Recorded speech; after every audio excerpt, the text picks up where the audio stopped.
Ladies and gentlemen, thank you guys so much for taking some time to join me today. In this video, we are going to go over the epic Sunday afternoon game between the Tampa Bay Buccaneers and the Buffalo Bills. I'm going to talk about offensively, defensively, and overall how each of them looked, what were some of the key turning points in the games. I'm also going to talk about a couple key questions that I had coming in and how did these teams answer them. As we wrap it up, we're going to look over their playoff pictures and the outlooks for what that could be. And we're also going to talk about how I think they're going to finish the season. If you guys have any questions, if you disagree with any of my takes, or just your general thoughts about the game, please drop all that down below. Let's get the conversation started. I love the engagement. If you guys are new to the channel, welcome, welcome, welcome. Please like and subscribe. The support means the world to me. It helps me out so much in my pursuit of my first 100 subscribers. I'm over 3/4 of the way there now. Thank you to all my current subscribers. I appreciate you guys so very much. With that done, let's get into this version of the Relentless Rundown.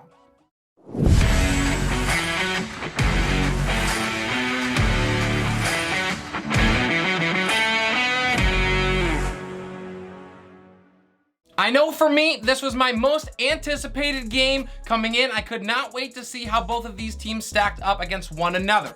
My biggest questions coming in for the Bucs: could they continue to roll offensively in a tough matchup, make it 4 straight wins, and also put up 30+ points in all of those games?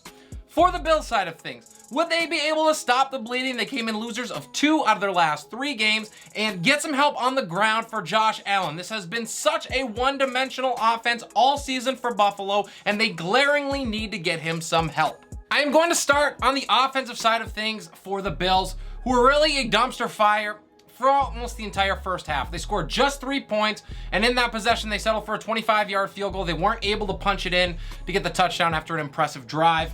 They were unable to get anything going and were almost completely one-dimensional for pretty much the entirety of the game, and that's been the tale as old as time for this team. They dug themselves a super deep hole, and they were just never able to climb out of it. The only ball carrier in the entire first half for the Bills was Josh Allen. He had 4 carries. He did rack up 43 yards on him. He finished the game 12 rushes, 109 yards on a score, that being an amazing 23-yard scamper through the middle of that Tampa Bay defense, and that one would pull them to within striking distance. Now, the first running back carry in the entire game for Buffalo came in the 3rd quarter, and it wasn't really a running back carry. It was a fake punt where they went for it on 4th and 2, and that burrito was stopped for -3 yards. It really did not turn out well for them, and it was an extremely questionable decision if you're asking me. It was their first possession of the second half. That Tampa defense had been dominant up front all day, and the attempt fell miserably short. Luckily, it didn't cost the Bills any points after they were able to make a critical 4th down stop of their own. I usually am all for aggressiveness. That play just seemed out of place and the time did not seem right for me. Now, Josh Allen, he struggled mightily early on. He almost did enough to make up for it in the second half, where he was absolutely masterful. He single-handedly brought this team back from the brink. The Bills, once again, they asked far too much of Josh Allen. They refused to even attempt the rushing game if he was not involved in it.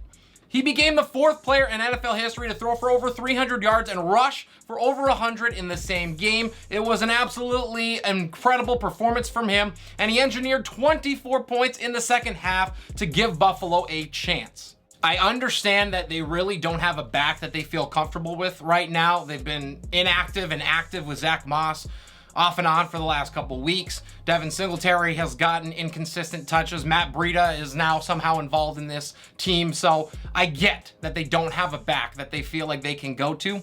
But the answer isn't to continually let Josh Allen get pounded into oblivion because you don't have anyone else to run the ball.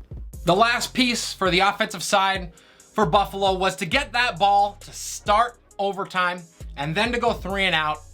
You almost knew that was going to be the nail in the coffin for them. It just had that feeling. So it was an awesome comeback from them, but it just fell up short. As we move to the defensive side of things for the Bills, they came out sluggish, to say the least. They allowed Tom Brady to basically do whatever he wanted to do early on. They surrendered 24 points in the first half. I do give them some credit. They bounced back nicely. They allowed just 3 second half points from Tampa Bay. However, it was the start that killed them, and it leaves you wondering, what if they had come out as hot as they finished this game? They missed a gigantic opportunity early in the third quarter. It was the Tampa Bay Bucs' first possession right after the Bills had failed on their 4th down fake punt. Tampa went for it on 4th down and 2. Brady's pass is tipped up into the air. The defensive back is going for it, dives, and comes up just short of the pick. He would have easily been able to get up, take it to the house for 6, and it would have shifted things completely to the Bills' favor, give them a ton of momentum. So to come up just short on that was really crippling. The Bucs had 18 yards of total offense in the third quarter. So Buffalo responded really well coming out of halftime. Whatever speech was said, whatever happened, that's what they needed to come into this game with. Buffalo was not able to get a ton of pressure on Brady, but they did finish the game with 3 sacks. They lost the battle up front for most of the day. The Bucs finished averaging almost 5 yards per carry. I will say, though, they did tighten up after that long run by Lenny Fournette early on in the first quarter. This game really brought up a bunch of more questions than answers for the Bills defense, who was number 1 coming into this game.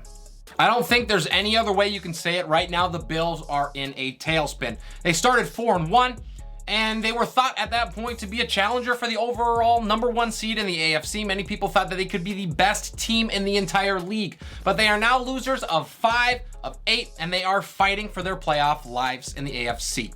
This win would have gone a long way to helping them secure a playoff spot. Instead, they are now in a 5-way tie at 7-6. They currently hold the final spot in that AFC playoff picture due to their conference record. Now, the issue coming in more than anything else had been that offensive inconsistency, but now their defense, I think, has to be called into question a little bit as well, because they had no answer for the Patriots in last week's game. They could not stop the ground game, and that's all the Patriots did. And in this game, Tom Brady aired it out all over the place, especially in that first half. I think the only way that this gets better for the Bills is they have to find a way to ease the load off of Josh Allen. He was banged up in this one. He was relied upon to basically do anything and everything for this offense. I've been saying it for over a month now. There has to be some sort of threat on the ground to keep teams honest. But clearly Buffalo disagrees with that sentiment. They refuse to deploy running backs as an actual part of the offense, and once again, it bit them.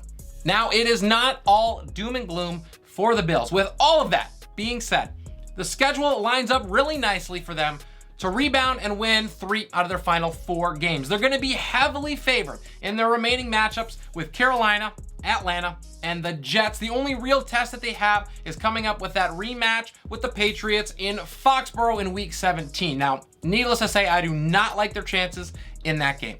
Winning 3 out of their last 4 would put the Bills at 10-7, and that would likely be enough for the Bills to snag one of those final 2 wild card spots, and I believe they do just that. I have the Bills right now as the 6th best team in the AFC, as I like them right now more than the banged up Ravens. To the Bucs side of things we go. We'll start with their offense, and they were excellent, obviously, in that first half. My only concern really is that it almost felt like they hit cruise control coming out of halftime, and it almost came back to bite them.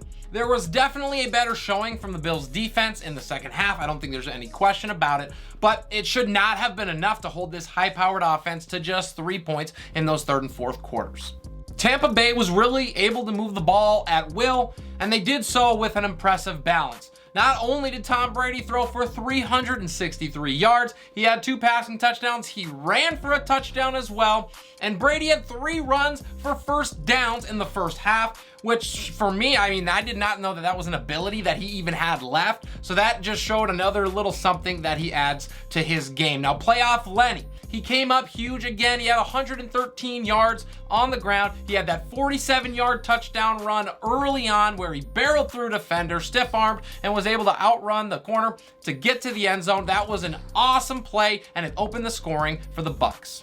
You have that element, you combine it with the killer trio of Mike Evans, Chris Godwin, and Rob Gronkowski. They racked up 258 yards between the 3, and they had a score. They all averaged over 10 yards a catch as well. It was once again no AB, no problem for the Bucs. Now, Brady's touchdown pass in overtime was his 700th of his career. That includes the playoffs. And right before halftime, he also passed Drew Brees for the most completions in NFL history with 7,143.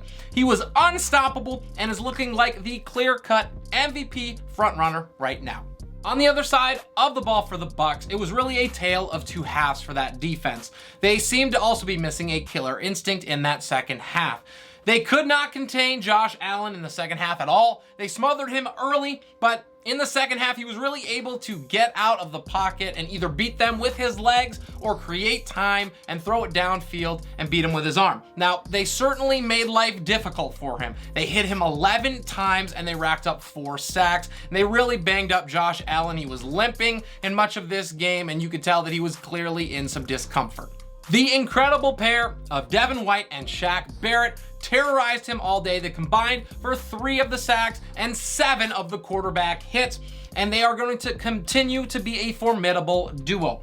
If this secondary can get healthier and step up a little bit, the Bucs are going to be nearly impossible to beat. But as of now, Tampa Bay still has plenty of work to do in that secondary. They continue to rely on that offense to put up big numbers and to get wins that way, which is a dicey role as we get to the playoffs.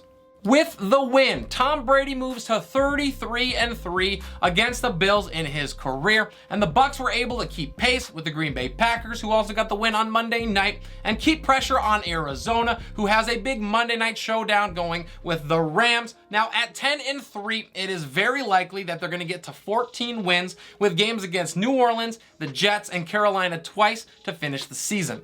If they are able to hold serve, and I certainly think that they do, that would make them one of the hottest teams in the NFL going into the playoffs, as they already have 4 straight wins.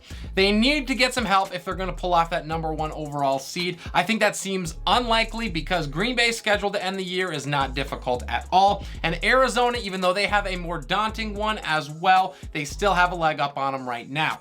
I am going to stick to my power rankings where I have the Bucs as the second best team in the NFL, trailing only Arizona. And that is due to that overall impressive first half showing against the Bills and the Packers allowing 30 points to the Bears and allowing them to stick around way too long in Lambeau. As we wrap it up, Tampa Bay answered my question with authority, but they did need overtime to break that 30-point barrier. When they want to be, they are an absolute unstoppable force on the offensive end. And for the Bills, it was the same old story. That is clearly not working. With just 6 actual rushes from running backs in this game, they have to bring a balance to this offense if they want to find consistency and pressure the defense, and additionally to protect Josh Allen. We really got to see both teams at their best for a half of football. The Bucs coming out were absolutely amazing, and they really put the Bills behind the 8 ball pretty significantly. Now the Bills, the way they came back in the second half, I don't think you can discount that. You just have to be questioning why they started so slow. What started out as an absolute letdown and snooze fest ended up being one of the best games of the week. I really hope you guys got to watch it and enjoy as well. If you disagree with any of my takes, drop that down below. I would love to talk about it with you.